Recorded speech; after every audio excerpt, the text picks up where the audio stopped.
Seorang wanita melanggar semua aturan untuk melindungi seorang prajurit, tetapi anjing itulah yang menolak membiarkan dunia melupakan.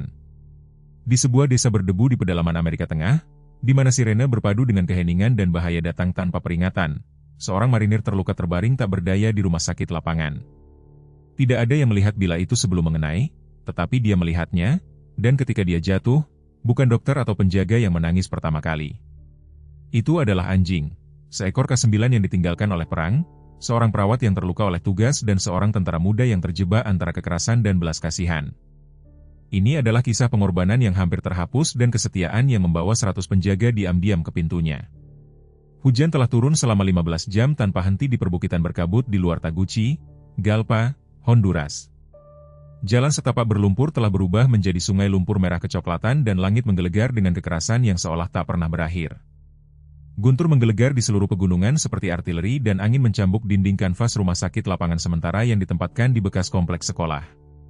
Malam di luar liar dan tak kenal ampun, tetapi badai sesungguhnya akan pecah di dalam.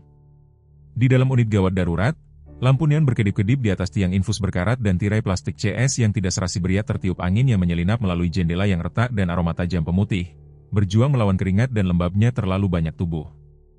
Staf kerangka bergerak seperti hantu dari tempat tidur ke tempat tidur, merawat warga sipil dan tentara. Tempat ini tidak memiliki batasan untuk rasa sakit. Sarah Jenkins menyesuaikan sarung tangan bedahnya di tangannya saat dia memasuki ruang 3. Dia memiliki ketenangan yang tidak cocok di zona perang. Tinggi dan langsing, rambut pirang pucat diselipkan di bawah topi bedah, dengan wajah yang jarang mengkhianati kelelahan, meskipun tubuhnya telah mengalami terlalu banyak malam tanpa tidur. Kulitnya berwarna kecoklatan karena matahari dan berbintik-bintik di pipinya, dan matanya, biru es dan mantap, telah melihat cukup banyak luka untuk membaca ketakutan pasien sebelum mereka berbicara. Pada usia 34 tahun, dia telah melewati ilusi, tetapi tidak melewati kasih sayang. Bertahun-tahun bekerja dalam misi kemanusiaan telah mengeraskan tangannya, bukan hatinya. Dia melirik tandu yang masuk saat didorong masuk, memercikan lumpur jalanan ke lantai.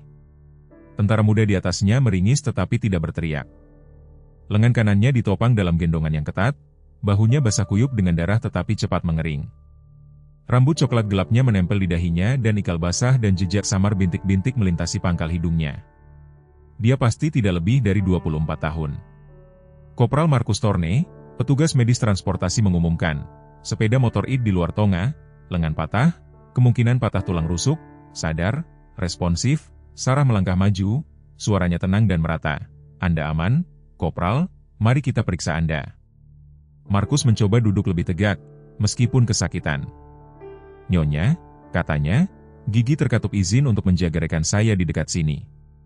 Saat itulah geraman rendah bergema di seluruh ruangan. Seorang marinir basah kuyup masuk di belakang tandu memegang tali kekang yang kencang. Di ujungnya berjalan seekor gembala Jerman besar, berotot, basah kuyup sampai ke tulang dan benar-benar waspada. Matanya adalah bulu ember yang membara, campuran mendalam dari sable dan abu-abu. Telinga kirinya berlekuk. Jaringan parut di sana menceritakan kisahnya sendiri, dan posturnya kaku, tidak tergoyahkan oleh kekacauan ruang gawat darurat. Ini Rex, kata Marcus cepat. Dia adalah mitra K9 saya, dilatih untuk patroli dan perlindungan. Dia telah mendapatkan tempatnya. Sarah melirik anjing itu yang telah mengarahkan pandangannya padanya. Dia tidak menggeram lagi, tetapi matanya menyipit, menghitung. Dia menatapnya selama sedetik lalu mengangguk. Dia tetap, katanya. Tetapi jika dia menggigit seorang perawat, dia akan mendapatkan berangus. Dia hanya menggigit orang jahat, gumam Marcus. Rex mendengus tajam seolah setuju, dan duduk di lantai di sisi Marcus. Dadanya naik dan turun seperti pegas yang melingkar saat Sarah bekerja membersihkan luka dan menyesuaikan gendongan. Marcus menjawab pertanyaannya dengan tepat. Dia hormat tetapi tidak kaku. Di bawah disiplin ada rasa humor yang tenang, jenis yang muncul hanya ketika kematian tidak terlalu jauh. Sarah menyukai itu. Orang-orang yang bercanda kesakitan biasanya adalah orang-orang yang masih berjuang. Di luar, angin menjerit di atap seng. Di dalam generator batuk dan berkedip sekali lalu tertangkap, lampu berdering kembali ke kehidupan dari ruang berikutnya tirai berdesir. Pria yang masuk tidak ada dalam catatan penerimaan apapun. Tubuh sedang, basah kuyup sampai ke tulang, tidak bercukur. Matanya berkaca-kaca dan lebar, tangannya gemetar. Tapi itu bukan ketakutan, itu sesuatu yang lebih dingin, Terlepas, gaun rumah sakitnya tergantung dengan canggung seolah dia menolak pembalutan yang tepat. Mata Sarah menyipit. Dia memberi isyarat kepada perawat lain yang menilainya, datang 5 menit yang lalu, mengatakan dia ditikam saat perampokan, bisik perawat itu. Luka ringan. Kami menempatkannya di ruang 4. Dia seharusnya tidak berjalan, dan tentu saja tidak sedekat ini dengan zona militer. Rex berdiri. Itu adalah gerakan yang sunyi dan mengerikan, telinganya tegak, tubuh terkunci ke depan, mata tertuju pada pria itu. "Tuan," kata Sarah, melangkah di depan Markus, secara naluriah. "Anda perlu kembali ke ruang Anda. Kami akan meminta seseorang merawat lengan itu." Pria itu tidak berbicara, dia bergerak.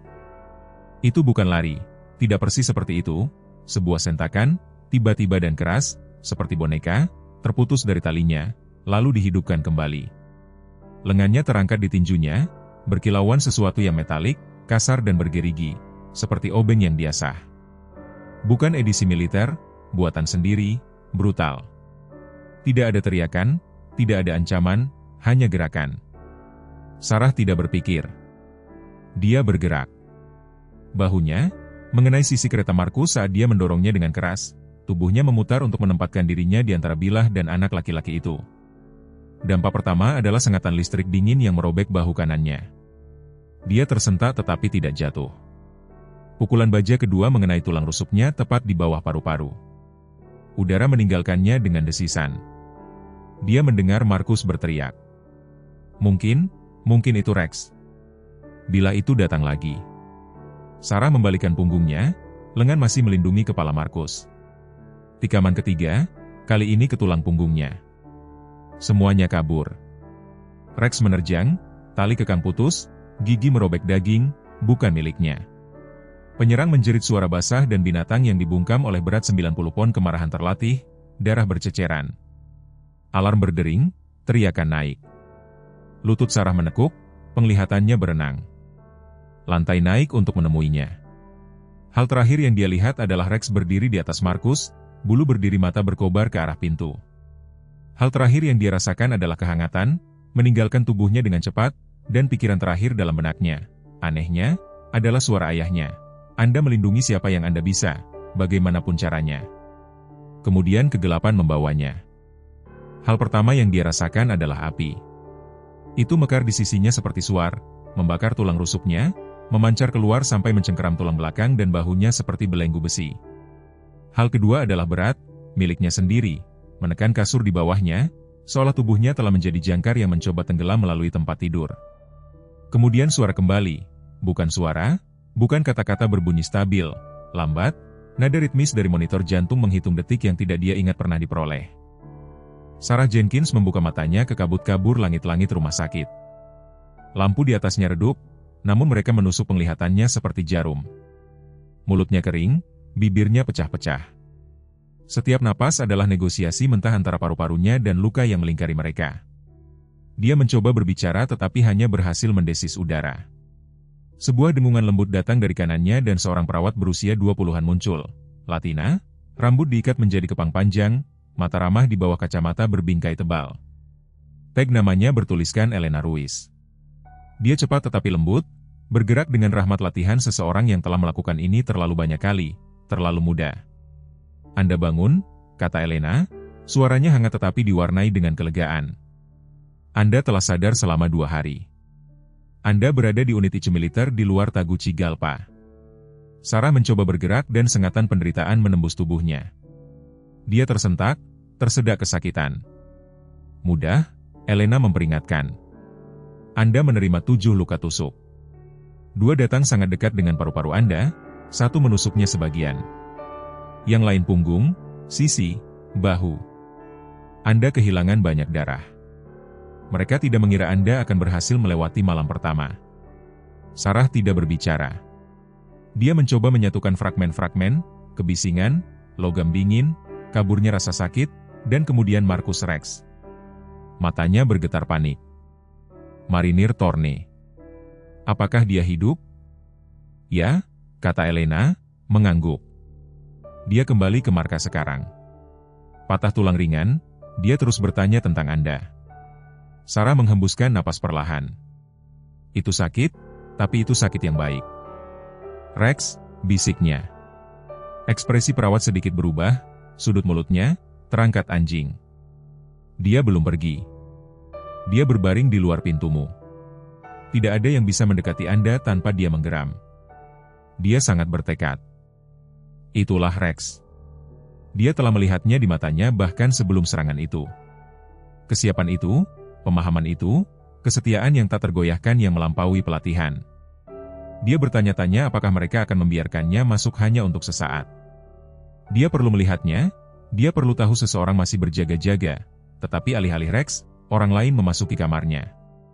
Pintu terbuka dengan desisan lembut dan seorang pria melangkah masuk, berpakaian bukan dengan skrab rumah sakit atau seragam militer, tetapi dengan setelan abu-abu kusut. Sepatunya basah karena hujan, mantelnya berbau samar kopi dan tembakau tua dan kehadirannya membawa beban kertas dan konsekuensi. Nona Jenkins, katanya tanpa menunggu pengakuan. Detektif Randall Miller, penghubung lokal untuk insiden medis internasional. Dia berusia akhir 40-an, dengan tulang pipi yang tajam, rambut gelap yang menipis, disisir ke belakang dan garis rahang yang tidak melihat pisau cukur dalam 2 hari. Matanya pucat, abu-abu, tidak terbaca, mulutnya terpasang dalam garis netral. Dia tidak membawa kehangatan, hanya proses.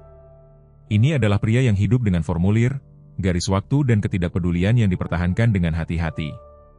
Sarah berkedip, perlahan bersiap untuk lebih banyak rasa sakit.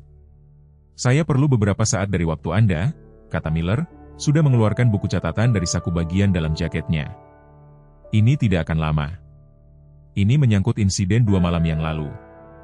Kami sedang meninjau perilaku dalam protokol penyebaran kemanusiaan. Elena menegang. Dia baru saja bangun, mungkin, tunggu. Miller tidak menatapnya. Protokol membutuhkan wawancara awal dalam waktu 48 jam dari insiden kekerasan. Itu tidak opsional. Sarah mengangkat tangan yang gemetar. Tidak apa-apa, gumamnya, mari kita selesaikan saja. Miller membuka buku catatannya, pena siap.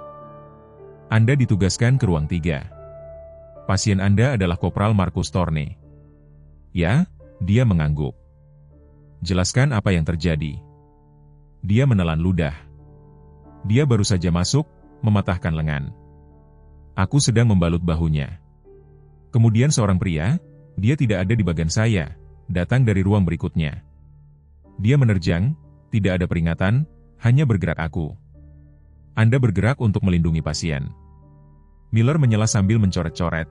Ya, apakah Anda memberitahu keamanan sebelumnya? Tekan tombol panik, keluarkan perintah verbal. Sarah berkedip, absurditas perlahan-lahan menetap. Tidak ada waktu.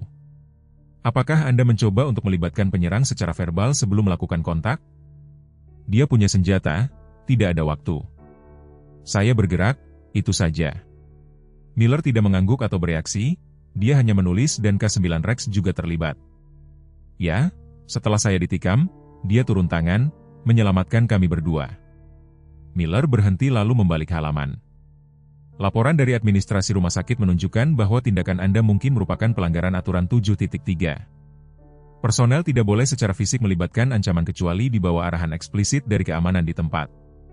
Sarah menatapnya. Suaranya ketika datang rendah dan berongga.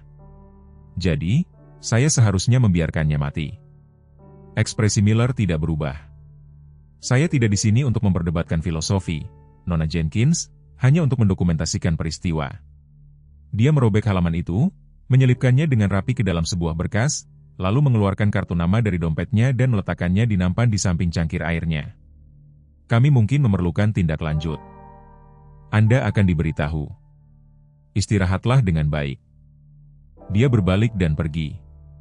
Keheningan yang mengikuti lebih keras daripada badai di luar. Elena melangkah maju, matanya dipenuhi dengan sesuatu yang dekat dengan kemarahan. Jangan dengarkan itu. Anda menyelamatkan hidup. Sarah tidak menjawab.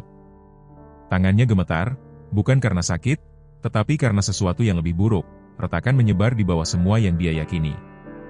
Elena pergi untuk mengambil obat. Ruangan meredup. Saat itulah dia mendengarnya, rengekan rendah dari lorong, kemudian klik ritmis yang familiar dari kuku di ubin. Pintu terbuka hanya beberapa inci dan di sana dia, Rex. Dia berdiri berbingkai cahaya, kepala rendah ekor masih, mata ambernya tertuju padanya. Dia tidak menggonggong, dia tidak bergerak. Dia hanya memperhatikannya. Tenggorokan Sarah menegang. "Kamu anak keras kepala," bisiknya. Rex menepuk perlahan ke sisinya, menurunkan tubuhnya yang besar di samping tempat tidur dan meletakkan kepalanya di lantai. Dia menghela napas yang seolah membawa beban semua malam dia tidak sadarkan diri. Pinggulnya naik dan turun, dengan napas pelan. Tidak ada dokter yang mengizinkan ini, tidak ada yang membukakan pintu untuknya, tetapi Rex tetap datang dan untuk pertama kalinya sejak bangun, Sarah tidak merasa sendirian. Hujan telah berhenti, tetapi langit di atas Tegucigalpa masih tergantung berat dengan kesedihan yang belum selesai. Awan kelabu melayang seperti tuduhan yang tak terucapkan, dan angin menyeret kantong plastik tua melalui ganggang sempit seperti bisikan tentang sesuatu yang terlupakan. Di perbukitan rendah, di pinggiran kota, jauh dari hiruk-pikuk gedung-gedung pemerintah atau kedutaan besar, sebuah jalan yang tenang menyimpan rumah sewa 2 kamar yang dicat dengan warna mint yang pudar. Sepertinya tidak tersentuh selama bertahun-tahun, jenis tempat yang dilewati orang tanpa benar-benar melihat. Sarah Jenkins sekarang menyebutnya rumah. Dia bergerak perlahan, posturnya masih kaku, dengan perban rasa sakit melilit tubuhnya di bawah kemeja katun polosnya, dan setiap gerakan terasa seperti kulitnya dijahit dengan kawat. Kardigan panjang yang dia kenakan tidak banyak menyamarkan pincangnya atau memar yang mekar di bawah tulang selangkanya. Rambut pirang pucatnya telah kehilangan kilaunya, diikat longgar ke belakang seolah dia tidak lagi memiliki kekuatan atau alasan untuk peduli bagaimana penampilannya. Wajahnya lebih kurus dari sebelum penikaman, tulang pipinya tajam sekarang, mata cekung karena malam tanpa tidur. Tetapi tidak ada kelemahan dalam tatapannya, hanya kelelahan, jenis yang tidak hilang dengan istirahat. Bagian dalam rumah itu jarang, bersih tetapi tidak pribadi, 1 meja lipat, 1 kursi, tempat tidur di sudut tempat kasur tergeletak di lantai di samping tumpukan tagihan yang belum dibayar dan kotak logam kecil yang ternoda yang berisi lempeng anjing ayahnya dan 2 foto yang pudar. 1 dirinya berseragam, 1 dirinya pada usia 8 tahun, menyeringai dengan gigi depan yang hilang. Di meja dapur, amplop merah menjerit pemberitahuan terakhir dalam huruf balok. Itu duduk di atas tumpukan tagihan rumah sakit, masing-masing lebih tebal dan lebih menuntut daripada yang terakhir. Dewan Kompensasi Pekerja belum memproses klaimnya. Rekening banknya baru saja turun di bawah $90. Sewanya sudah lewat 5 hari. Tuan Tanah, seorang pria bertubuh bidang bernama Ortiz dengan garis-garis dalam di sekitar matanya dan suara seperti kerikil, sudah mengetuk sekali pagi itu. "Aku menyukaimu, Nona Jenkins," katanya, bergerak-gerak dengan tidak nyaman dalam hujan. "Tapi aku juga punya hipotek." Sarah mengangguk. "Saya mengerti." Dan dia melakukannya. Dia memahami semuanya. Sistem tidak menghargai keheningan. Itu memakannya. Semakin lama dia menunggu permintaan maaf, beberapa penjelasan dari rumah sakit, semakin tidak terlihat dia.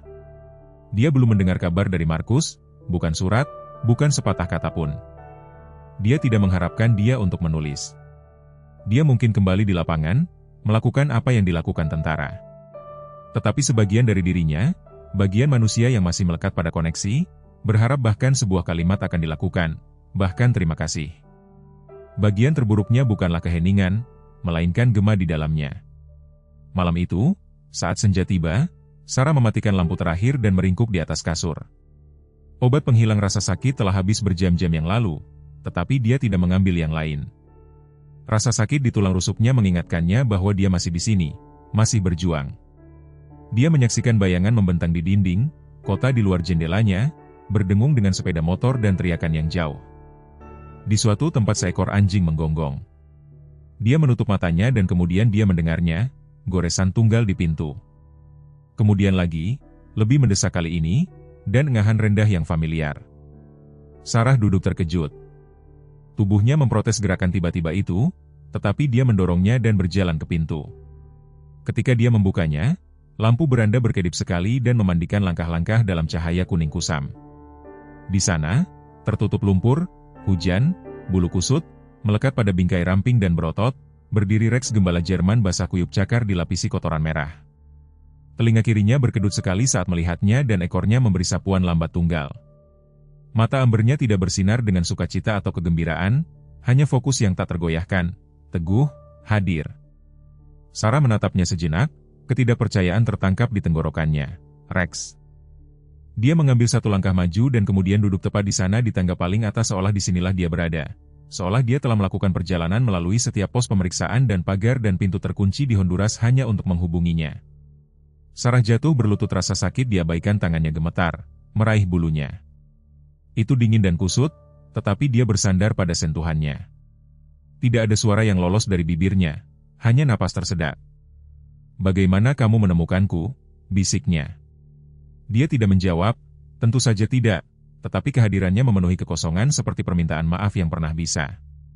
Dia menariknya mendekat, membenamkan wajahnya di lehernya dan untuk pertama kalinya sejak penikaman dia menangis, bukan karena sakit, bukan karena takut, tetapi dari kelegaan sederhana yang luar biasa karena diingat. Dia tidak mencoba masuk, dia tidak menuntut apapun. Dia hanya meringkuk di keset menghadap jalan, tubuhnya di antara dia dan dunia. Malam itu Sarah tidak banyak tidur. Dia membiarkan pintu sedikit terbuka agar Rex bisa masuk jika dia mau, tetapi dia tidak melakukannya. Dia tetap berjaga-jaga. Pada satu titik dia bangun, menarik selimut usang dari tempat tidur dan dengan lembut menyampirkannya di atasnya. Dia tidak bergerak, telinganya tetap tegak. Ketika matahari terbit, Rex masih di sana, masih bermata kering dan tidak berkedip seperti seorang prajurit. Barak di pos terdepan Honduras Kemplun selalu sunyi tepat setelah fajar. Tetapi hari ini keheningan terasa seperti sesuatu yang lebih dalam, sesuatu yang ditahan. Kopral Marcus Torne duduk di tepi tempat tidurnya, lengan kanannya masih terbungkus erat dalam gendongan hijau pucat. Cedera itu tidak lagi berdenyut, tetapi beban frustrasi membebani lebih berat daripada patah tulang apapun.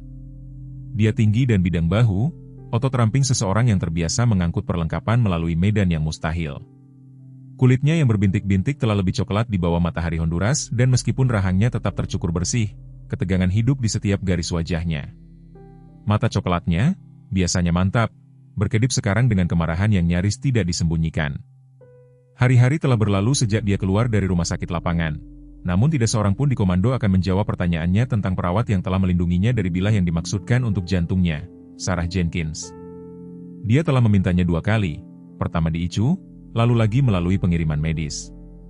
Pertama kali mereka mengatakan kepadanya bahwa dia stabil. Kedua kalinya mereka menyuruhnya berhenti bertanya. Kemudian datang laporan pengarahan, bahasa humas yang terselubung tipis, dicetak dalam font birokrasi yang dingin.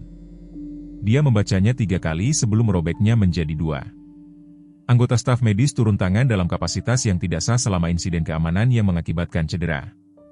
Sementara kehidupan marinir dilestarikan, prosedur disiplin sedang berlangsung mengenai kegagalan untuk mengikuti protokol rumah sakit. Mereka menyebutnya tidak sah. Dia mencondongkan tubuh ke depan, sekarang menopang tangan baiknya di lututnya, bernapas lambat dan dalam. Rex berbaring di lantai di kakinya, kepala bertumpu di antara cakarnya, telinga sedikit berkedut pada perubahan postur Marcus. Mantel anjing itu bersih sekarang, berkat petugas medis lapangan yang berutang budi pada Marcus. Tetapi matanya tetap waspada, masih mencari ambang pintu, masih menunggu sesuatu diluruskan. Marcus berdiri, kita sudah selesai menunggu. Rex mengangkat kepalanya saat Marcus melangkah ke sepatunya dan menyesuaikan gendongan di bahunya. Dia mengambil folder dari meja. Laporan insiden asli ditandai dengan anotasi merah dan catatannya sendiri. Kemudian dia membuka pintu. Mereka melintasi pangkalan dalam diam. Tentara memberi hormat saat dia lewat, meskipun mata mereka mengarah ke Rex. Gembala Jerman berjalan dengan tepat, dekat dengan sisi Marcus, gerbangnya, percaya diri, ekor rendah. Setiap marinir di pangkalan ini mengenal Rex. Mereka tahu dia telah berdarah untuk mereka lebih dari sekali dan mereka telah mendengar desas-desus, setengah bisikan, tentang perawat, bilah, keheningan yang menyusul. Marcus mencapai sayap operasi dan berjalan lurus ke pintu. Di ujung aula, sebuah plat nama kuningan bertuliskan, Sersan Artileri Eva Rostova. Dia mengetuk sekali, sebuah suara menjawab, terpenggal dan tajam, masuk. Marcus masuk. Rex mengikuti. Kantor itu rapi, jarang, dindingnya kosong disimpan untuk satu penghargaan berbingkai dan peta kandahar yang pudar dengan pin merah masih menempel di sudut-sudut tertentu. Di belakang meja duduk seorang wanita berusia akhir 40-an, posturnya sangat lurus, sepertinya diukir. Eva Rostova memiliki kulit berwarna espresso, rambut pendek yang dipotong dan wajah yang sejak lama kehilangan kelembutannya. Namun, matanya adalah senjatanya, gelap, fokus dan tidak mampu melupakan. Dia mendongak dari laptopnya, menilai Marcus seperti seorang penembak jitu yang mungkin menilai kecepatan angin. Diam, menuntut Kopral Thorne, katanya Anda harus dalam pemulihan. Aku perlu berbicara denganmu. Saya berasumsi anjing itu memberikannya. Markus melangkah maju dan meletakkan folder di mejanya. Saya di sini karena rumah sakit mengubur apa yang terjadi. Dia tidak menyentuh folder itu. Saya telah membaca laporan itu, bukan kebenaran. Rostova bersandar. Ceritakan. Jadi dia melakukannya dari saat Sarah bertemu dengannya di ruang 3 hingga saat dia melemparkan dirinya di depan bilah yang ditujukan untuk jantungnya. Dia menceritakan tentang wajah penyerang, cara Rex membebaskan diri, suara pisau yang mengenai tulang. Dia tidak mengampuni dirinya sendiri. Dia berbicara tentang betapa tidak bergunanya dia, bagaimana dia melindungi tubuhnya sementara dia tidak bisa melakukan apa-apa. Kemudian dia menggambarkan apa yang terjadi setelah jawaban yang tidak jelas, pintu yang terkunci, cara tidak ada yang menyebut namanya lagi. Rex, seolah mengerti, berdiri dan meletakkan kaki dengan lembut di folder. Ketika Markus selesai, ruangan menjadi sunyi. Mata Rostova tidak goyah, Anda yakin tentang ini? Setiap detik dari itu, dia melindungimu. Ya, Gunni, dia menyelamatkanku. Rostova berdiri. Dia tinggi, hampir setinggi mata Markus, dan memiliki kehadiran seseorang yang terbiasa memimpin dari depan, bukan dari belakang. Dia melintasi ruangan lalu menatap melewati bahu Markus ke pintu, seolah menghitung jumlah orang yang harus dia lewati untuk membakar seluruh hal ini sampai ke tanah. Di lapangan, dia berkata dengan tenang, Anda tidak memeriksa protokol sebelum menyeret seseorang keluar dari tembakan musuh. Anda bergerak, Anda menyelamatkan nyawa. Wanita itu bertindak berdasarkan naluri dan kita menyebutnya pengecut. Dia berbalik ke Markus. Apakah Anda tahu di mana dia sekarang? Dia menggelengkan kepalanya. Mereka telah menutup semuanya. Dia tidak menjawab. Aku bahkan tidak tahu apakah dia masih di negara itu. Rostova berjalan kembali ke mejanya dan mengeluarkan laci darinya. Dia mengambil buku catatan hitam ramping. Itu bukan regulasi. Itu tua dan usang, tepinya melengkung karena penggunaan bertahun-tahun. Dia membalik ke halaman yang baru. Saya menelepon 3 bantuan, katanya. Anda tidak mendengar itu. Juga bukan anjing itu. Markus membiarkan dirinya tersenyum untuk pertama kalinya dalam beberapa hari. Rostova mengklik penanya dan mulai menulis. Mulailah dengan menghubungi prajurit Santoro di bidang logistik. Dia dulu mengemudi rute pasokan antara rumah sakit. Dia mungkin tahu di mana Jenkins tinggal. Roger bahwa dia melirik ke atas. Anne Thorne. Ya, Bu, Anda tidak datang ke sini hari ini untuk melaporkan keluhan. Anda datang ke sini untuk memulai sesuatu. Ya, Bu, bagus, katanya, karena sistem dapat melupakannya, tetapi kita tidak, bukan seragam ini, bukan unit ini. Dia berhenti, rahangnya menegang. Tidak ada yang meninggalkan wanita yang berdarah dari marinirku, bukan di jam tanganku. Cahaya pagi menyaring melalui langit kelabu, berdarah ke jendela-jendela usang rumah sewaan Sarah seperti permintaan maaf setengah jadi. Itu baru lewat pukul 6 pagi dan ketenangan di luar biasa. Tidak ada sepeda motor yang batuk di gang, tidak ada pedagang yang berteriak di atas gerobak yang berderak, hanya tenang, jenis yang menekan dinding seperti sesuatu yang menunggu untuk pecah di dalam. Sarah Jenkins duduk di meja dapur kecil, punggungnya melengkung dan tangannya melingkari cangkir keramik yang terkelupas. Kopi sudah lama menjadi dingin. Dia belum menyesapnya. Tulang rusuknya sakit dengan setiap napas dan memar yang mekar di bawah bajunya terasa lebih dalam hari ini, bukan dari luka tetapi dari berat surat yang terbuka di atas meja. Pemberitahuan penggusuran, resmi, tak bergerak, dicetak dengan bahasa yang membuatnya merasa kurang dari manusia. Dia akan keluar pada hari Jumat. Rex berbaring di dekat pintu, kepalanya bertumpu pada cakarnya, mata setengah tertutup tetapi tidak pernah sepenuhnya tertidur. Dia hampir tidak meninggalkannya sejak dia tiba 2 malam yang lalu. Dia mencoba menelepon markas untuk melaporkan kehadirannya, tetapi satu-satunya tanggapan adalah keheningan atau lebih buruk, ketidakpedulian. Jika dia meninggalkan fasilitas, dia akan kembali, kata seseorang. Tapi dia tidak melakukannya. Dia pernah di sini, dan dia sudah terbiasa dengan kehangatan kehadirannya, dengan persahabatan yang sunyi dan waspada. Jari-jarinya gemetar saat dia melipat surat penggusuran dengan hati-hati, perlahan, seolah menunda sesuatu yang tak terhindarkan dengan ritual. Dia tidak tahu apa yang akan dia lakukan selanjutnya. Dia tidak punya siapapun untuk dihubungi. Dia sudah bertahun-tahun tidak berbicara dengan ibunya. Ayahnya sudah meninggal, teman-teman menjauh. Rumah sakit bahkan tidak mengirim bunga. Suara Renda menariknya dari lamunan. Dentum, dentum, dentum. Langkah kaki, pelan, berat, berirama. Dia menoleh mendengarkan. Telinga Rex tegak ke depan. Langkah kaki itu berlipat ganda, irama yang disengaja, terukur dan tepat, seperti detak jantung yang ditempa dari sol kulit dan ketepatan militer. Sarah berdiri, mengabaikan rasa sakit yang membakar di perutnya. Dia tertatih-tatih ke pintu, tangannya menyentuh gagang pintu, tidak yakin apakah akan membukanya atau menahannya. Kemudian dia mendengarnya lagi, kali ini lebih dekat. Dentum, dentum, berhenti. Dia membuka pintu dan napasnya tercekat di tenggorokan. Membentang di jalan sempit dari berandanya hingga ujung blok berdiri dinding sunyi seragam gaun biru tua, korps marinir as dengan pakaian upacara lengkap. Deretan pria dan wanita, muda dan tua, berkulit gelap dan terang, berdiri bahu-membahu dalam formasi yang tak tergoyahkan. Jaket mereka berkilauan, sarung tangan putih, logam murni tajam di dada mereka. Topi mereka membuat bayangan panjang dan tidak satu pun dari mereka yang berpaling. Di depan berdiri sersan artileri Eva Rostova. Dia mengenakan gaun lengkap, biru, punggungnya tegak, rambut hitam pendeknya tertata sempurna. Kulitnya yang gelap bersinar dalam cahaya pagi yang redup. Ekspresinya tidak terbaca, tidak keras maupun lembut. Dia berdiri seolah terbuat dari besi, ditempa oleh pertempuran dan tujuan. Di sebelahnya, sedikit di belakang, ada Marcus Thorne. Dia masih memulihkan lengannya dengan penyangga yang lebih ringkas sekarang, tetapi dia mengenakan seragamnya seperti baju besi. Pangkal hidungnya yang berbintik-bintik ditetapkan dalam fokus dan mata coklatnya menatap mantap pada tatapan Sarah.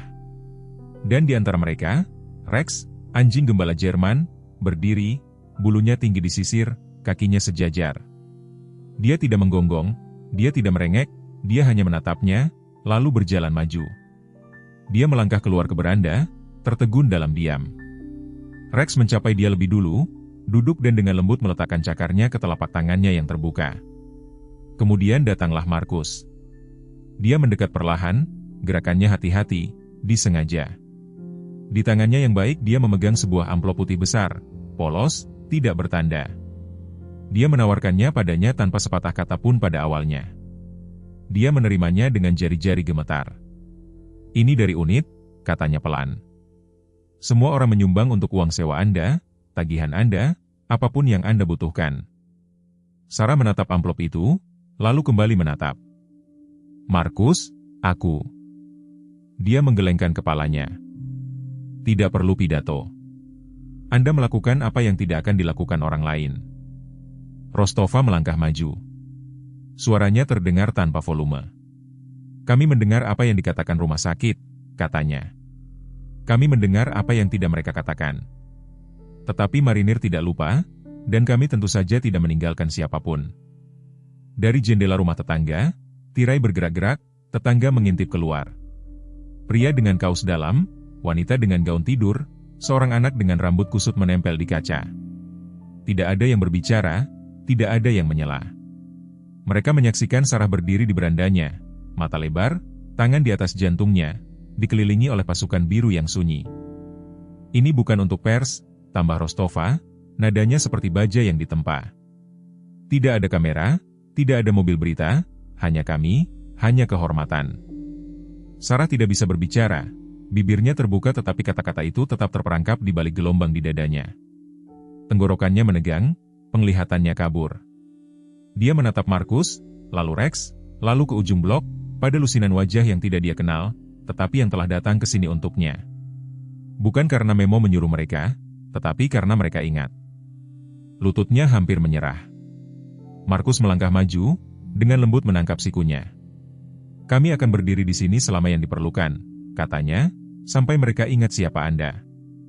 Sarah mengangguk, terlalu kewalahan untuk melakukan lebih banyak, dan di belakangnya, untuk pertama kalinya sejak dia dipulangkan, pintu tetap terbuka lebar.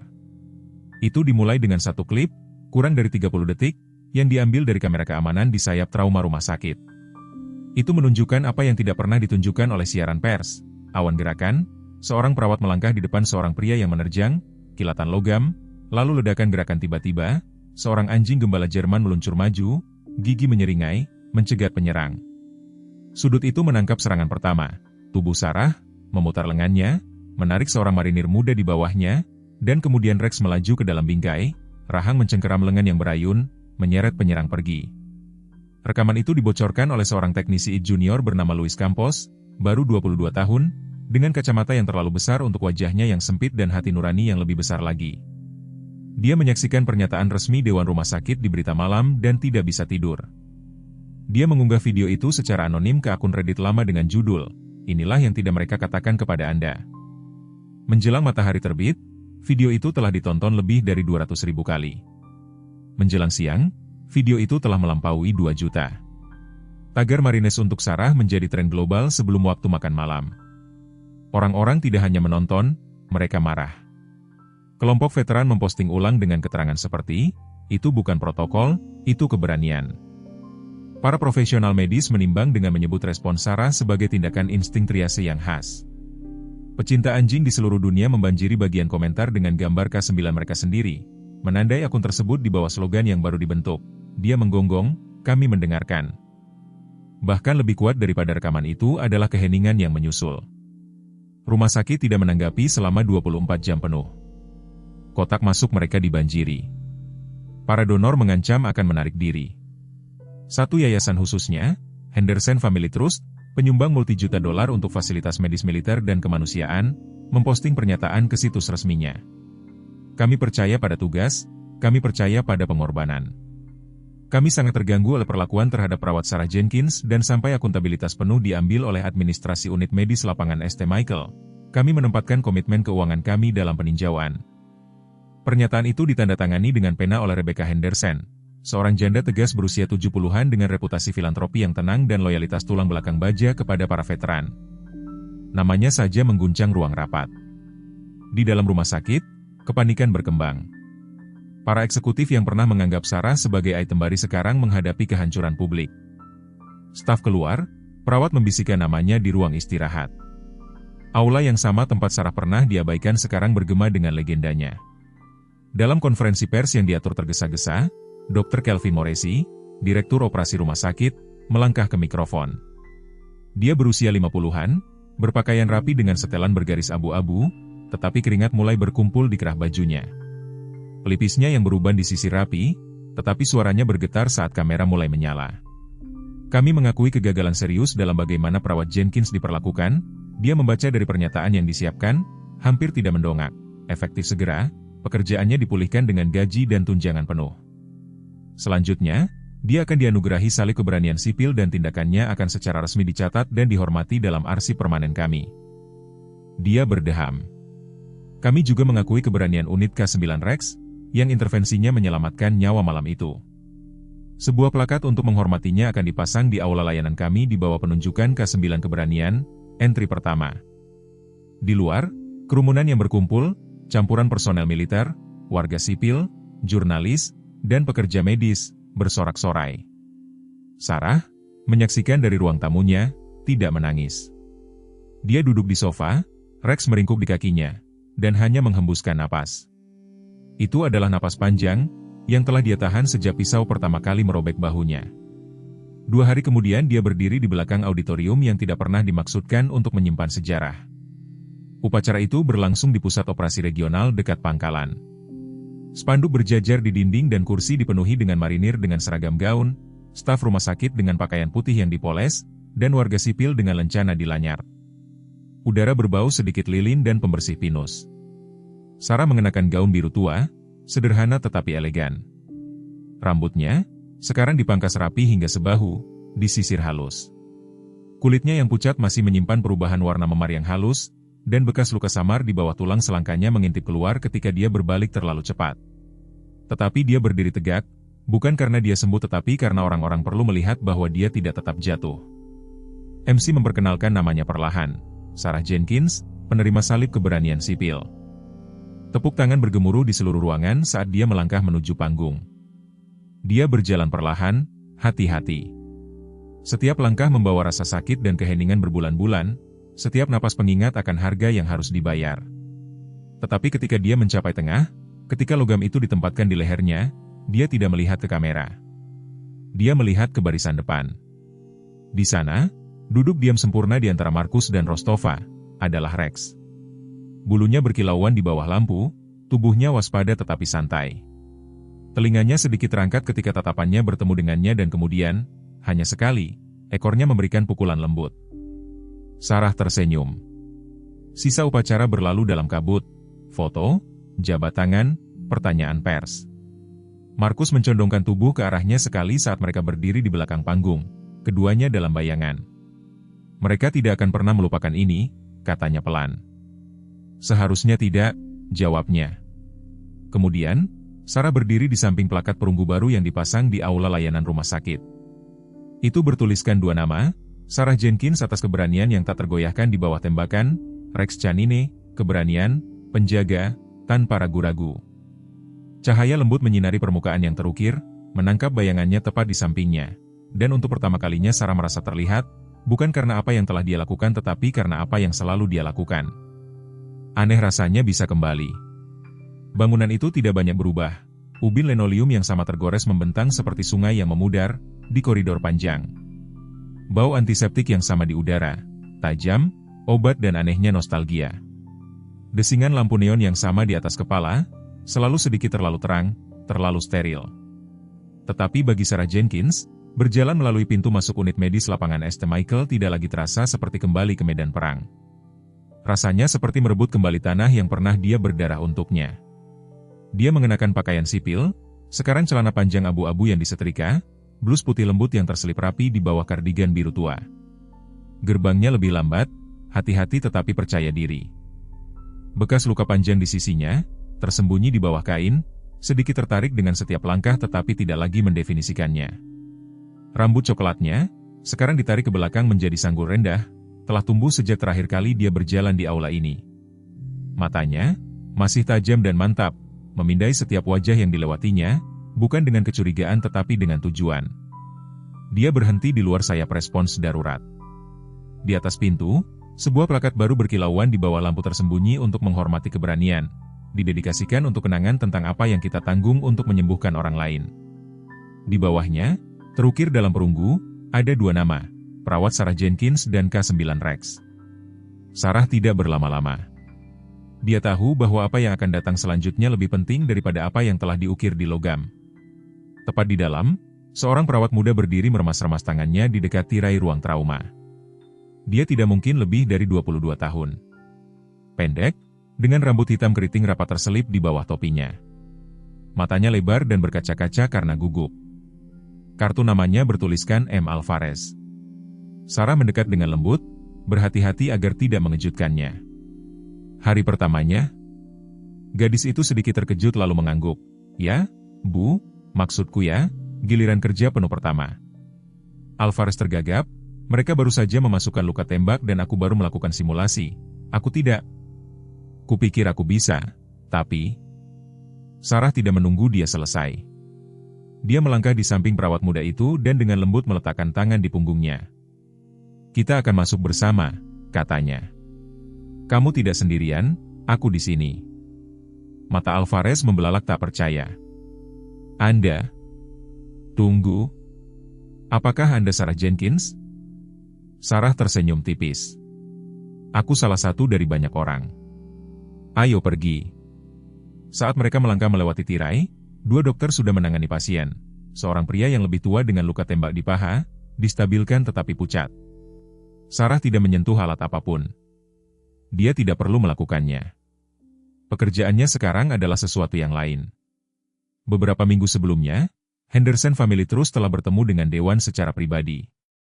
Apa yang keluar dari pertemuan itu belum pernah terjadi sebelumnya. Peran yang baru didanai berjudul Petugas Keselamatan dan Advokasi Karyawan, yang dibuat untuk memberikan dukungan berbasis trauma untuk staf, terutama mereka yang terlibat dalam keadaan darurat garis depan, dan Sarah adalah orang pertama yang ditunjuk untuk itu. Dia tidak di sini untuk memeriksa tanda-tanda vital lagi. Dia di sini untuk memastikan tidak ada yang dilupakan. Tidak ada yang dibiarkan sendirian dengan ketakutan mereka, seperti yang pernah dia alami. Di luar ruang trauma, Rex menunggu. Anjing gembala Jerman itu tidak banyak berubah penampilannya. Masih sosok kekar yang agung dengan bulu merah marun yang dalam di sepanjang punggungnya dan pola pelana hitam yang memudar menjadi krem di kaki. Tetapi sesuatu dalam posturnya telah tumbuh lebih bermartabat. Dia bukan hanya seekor anjing, tidak lagi. Dia adalah simbol. Anak-anak yang melewatinya dalam tur rumah sakit berbisik, itu dia. Orang dewasa dengan lembut meraih untuk menyentuh kepalanya, seperti itu suci. Dia sekarang mengenakan rompi khusus yang dijahit dengan hiasan emas dan tambalan bersulam yang bertuliskan K9, Keberanian, Unit 1. Di dekat taman depan rumah sakit, sebuah instalasi baru telah ditempatkan. Patung perunggu seukuran aslinya Rex duduk dengan perhatian, telinga terangkat, mata waspada. Di dasarnya untuk mereka yang menjaga, tanpa pertanyaan. Marcus Thorne telah mengawasi pembukaannya. Marinir muda itu telah ditugaskan kembali untuk melatih unit K9 baru, pawang muda dan gelombang kemitraan berikutnya antara manusia dan anjing. Dia bekerja berjam-jam di bawah matahari, keringat berkilauan di wajahnya yang berbintik-bintik, lengan lebih kuat sekarang, garis rahang lebih tajam. Selempang itu hilang, pincangnya memudar, tetapi api dalam suaranya ketika dia menginstruksikan peserta pelatihan tidak salah lagi. Kepercayaan tidak diajarkan, katanya, itu diperoleh. Jika Anda tidak memberikan segalanya untuk anjing Anda, jangan berharap dia mati untuk Anda. Dia datang mengunjungi Sarah setiap minggu, biasanya larut malam, setelah para rekrutan pergi tidur. Mereka akan duduk di berandanya, menyesap kopi instan yang buruk dan berbicara tentang segala hal kecuali malam yang mengubah hidup mereka. Tetapi kadang-kadang, ketika keheningan membentang lama, mereka berdua akan melihat Rex dan terdiam, memahami semua yang tidak pernah bisa ditangkap oleh kata-kata. Hari ini, meskipun Sarah sendirian. Setelah membantu Alvarez menenangkan tangannya dan membimbingnya melalui prosedur, Sarah kembali ke kantor sederhananya di lantai 2. Tidak banyak, hanya meja, beberapa kursi, satu jendela yang menghadap ke helipad, tetapi di ambang jendela seseorang telah meninggalkan sosok keramik kecil, seekor anjing yang dicat dengan tangan. Dia mengambilnya dan membalikannya. Di bagian bawah dengan pena hitam kecil, terima kasih, kamar 12. Dia tidak tahu siapa itu. Dia tidak perlu melakukannya. Di ujung lorong, kuku Rex beradu dengan ubin. Dia mengikuti aroma itu, melacaknya seperti biasa, dan muncul di depan pintunya. Sarah membukanya tanpa melihat, masuk, prajurit. Dia menepuk-nepuk ke dalam dan duduk di kakinya, bersama-sama di jantung rumah sakit yang pernah hampir menghancurkan mereka berdua. Mereka tetap diam untuk sementara waktu. Dunia berdengung di luar. Telepon berdering, mesin berbunyi bip, orang-orang bergegas menyelamatkan nyawa, dan Rex mengawasi pintu, telinga masih tinggi, masih menjaga, masih miliknya. Auditorium itu lebih besar dari yang Sarah bayangkan. Langit-langit tinggi berkubahnya dihiasi dengan balok-balok kayu yang menggema setiap napas dan gemerisik gerakan. Ruangan itu, terletak di pusat pelatihan internasional untuk staf medis kemanusiaan di Costa Rica, telah direnovasi baru-baru ini, bagian dari inisiatif besar untuk membangun aliansi global para medis tempur dan responden garis depan. Deretan kursi mahoni gelap membentang ke kejauhan, dipenuhi dengan seragam dengan setiap warna, hijau, coklat gurun, biru tua, dan putih. Namun, sosok yang mereka datangi untuk dilihat sama sekali tidak berseragam. Sarah Jenkins berdiri di belakang panggung menyesuaikan kerah blusnya yang berwarna abu-abu merpati. Dia 6 bulan lebih kuat sekarang, lebih ramping tetapi tidak rapuh. Tulang pipinya yang dulunya tegas dilembutkan oleh pemulihan dan tekad. Rambut coklatnya telah tumbuh melewati bahunya dan sekarang jatuh dalam gelombang lembut. Masih ada rasa sakit di balik ketenangannya, terutama di pagi hari yang lembab atau saat menaiki tangga, tetapi itu telah menjadi bagian dari dirinya, bukan akhir dari dirinya. Di meja di sampingnya terletak sebuah map kulit. Di dalamnya, kode barunya. Dia telah menulis ulang buku pegangan etika untuk seluruh koalisi medis militer internasional. Judulnya sederhana, Belas Kasihan Lapangan, mengutamakan kemanusiaan dalam respons darurat, tetapi pesannya telah menyebabkan riak di seluruh struktur komando di beberapa negara. Satu baris khususnya telah dikutip berulang-ulang, naluri manusia untuk melindungi kehidupan mendahului penundaan prosedural apapun. Dalam krisis, belas kasihan adalah kepatuhan. Pintu terbuka lagi dan Marcus Thorne melangkah masuk, sekarang lebih coklat daripada pucat, seragamnya rapi dan langkahnya percaya diri. Dia telah tumbuh menjadi suaranya dan posturnya. Kecanggungan kekanak-kanakannya telah digantikan oleh ketenangan seorang pria yang telah berjuang untuk apa yang penting dan menolak untuk mundur. Lengannya telah sembuh total, meskipun bekas luka samar masih menandai kulitnya. Di belakangnya datang 5 rekrutan baru, muda, bermata cerah, dada sedikit membusung dengan kekaguman dan kebanggaan. Mereka mengikuti Markus seperti bayangan, mata lebar saat mereka mengamati ruang yang dipoles. Salah satu dari mereka, seorang wanita dengan rambut pirang pendek dan rahang persegi, menyenggol yang di sebelahnya dan berbisik, "Apakah itu benar-benar dia?" Dan di depan mereka semua, Rex menepuk-nepuk. Dia lebih lambat sekarang, langkahnya lebih disengaja. Bulunya telah menjadi sedikit lebih abu-abu di sekitar moncong dan tanda gelap di kakinya telah sedikit memudar, tetapi matanya masih tajam, masih penuh dengan kewaspadaan tak kenal lelah yang tidak pernah beristirahat itu. Ketika dia melihat Sarah, ekornya berdebar sekali, 2 kali, lalu dia menggonggong keras dan tegas. Sarah berlutut. "Kamu masih ingat aku, ya?" bisiknya. Rex mencondongkan tubuh ke depan, menyandarkan dahinya ke dahinya sesaat. Kemudian kepala upacara memanggil namanya. Saat Sarah melangkah ke atas panggung, tepuk tangan bergulir di auditorium seperti guntur di atas pegunungan. 1000 suara serempak bangkit tidak hanya untuk menghormati tetapi untuk pengakuan. Banyak dari mereka yang bertepuk tangan pernah bertugas bersamanya. Yang lain telah menonton rekaman itu. Beberapa pernah mempercayai berita utama yang melukisnya sebagai sembrono. Mereka tidak lagi melakukannya. Sarah berjalan perlahan, dengan sengaja, menuju podium tengah, Rex mengikuti di sampingnya. Ketika dia berbalik untuk menghadapi kerumunan, tepuk tangan mereda menjadi keheningan. Dia berdiri diam sejenak, lalu meletakkan tangannya di kepala Rex. "Aku ditikam 7 kali, dia memulai, suaranya tenang dan jelas. "Sebanyak itu yang telah Anda dengar. Tetapi apa yang mungkin tidak Anda ketahui adalah ini, aku tidak jatuh malam itu karena aku tidak sendirian.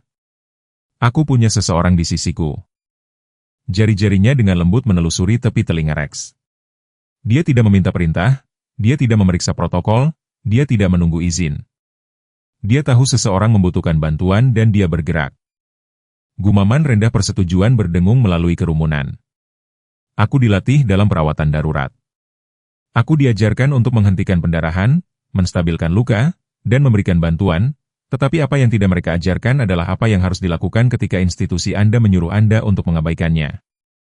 Dia mengangkat buku pegangan etika yang direvisi. "Inilah yang kami ajarkan sekarang, bahwa refleks untuk bertindak, untuk melindungi, untuk membela yang rentan, itulah protokolnya." Tepuk tangan meriah dimulai, pertama dari barisan belakang, lalu menyapu ke depan seperti gelombang. Para perwira berdiri, para medis bertepuk tangan, para jenderal menundukkan kepala, dan di barisan depan, direktur rumah sakit, yang pernah menandatangani perintah penangguhannya, sekarang, mengenakan setelan sipil dan rasa bersalah di matanya, berdiri juga, bertepuk tangan bersama semua orang. Rex tidak menggonggong, dia tidak bergerak. Dia hanya duduk dengan perhatian, mata memindai ruangan, selalu berjaga-jaga, selalu sadar. Setelah pidato, Sarah melangkah turun ke kerumunan. Markus mendekatinya dengan senyum tenang. "Kamu selalu tahu apa yang harus dikatakan." Dia menyenggol lengannya. "Kamu membantu menulis pidato itu, ingat? Tidak berarti aku tidak gugup." Salah satu rekrutan baru, gadis pirang itu, melangkah maju, berdeham. "Bu, aku hanya ingin mengucapkan terima kasih. Anda membuatku menyadari bahwa aku bisa melakukan lebih dari sekadar mengikuti perintah. Aku bisa melindungi orang. Itu penting." Sarah mengangguk. "Itulah mengapa kita di sini." Saat penonton keluar, sinar matahari tumpah melalui jendela-jendela tinggi. Sarah tetap di belakang, duduk di tepi panggung. Rex berbaring di sampingnya, kepala di atas cakarnya. "Kamu semakin tua, prajurit," bisiknya. Rex mendengus pelan seolah memprotes. Ya," katanya, tersenyum, "tetapi kamu telah mendapatkan hak untuk beristirahat." Dia tidak bergerak, karena jam tangannya tidak pernah berakhir. Kadang-kadang Tuhan tidak mengirim malaikat dengan sayap. Kadang-kadang dia mengirim mereka dalam bentuk seorang prajurit dengan bekas luka, seorang perawat dengan suara gemetar, atau seekor anjing setia yang tidak pernah meninggalkan sisi Anda. Apa yang terjadi pada Sarah bukan hanya kisah rasa sakit. Itu adalah kisah kasih karunia, tentang bagaimana iman tidak selalu ada di gereja atau kapel, tetapi di mata mereka yang berjaga-jaga ketika dunia membelakangi. Rex tidak berbicara, tetapi melalui dia, Tuhan menjawab. Melalui setiap gonggongan, Melalui setiap penjagaan sunyi di luar pintunya, dia mengingatkannya dan kita bahwa mukjizat tidak selalu datang dengan guntur. Kadang-kadang mereka datang dengan 4 kaki. Jadi jika Anda percaya pada kesempatan kedua, pada penebusan, pada cinta yang bertahan, ucapkan doa yang tenang malam ini untuk para pahlawan yang tidak selalu kita lihat, untuk para perawat yang bangkit ketika orang lain jatuh, untuk anjing-anjing yang menjaga lebih dari sekadar nyawa tetapi jiwa. Dan jika cerita ini menggerakkan Anda, jangan simpan untuk diri sendiri. Tinggalkan komentar, beritahu kami apa yang Anda yakini. Apa artinya kesetiaan? Berlangganan dan ketuk lonceng, karena cerita berikutnya mungkin adalah cerita yang telah ditunggu-tunggu oleh hati Anda. Bagikan ini dengan seseorang yang perlu percaya lagi. Semoga Tuhan memberkati Anda dan semoga Anda selalu memiliki seseorang di sisi Anda yang tidak pernah berhenti mengawasi.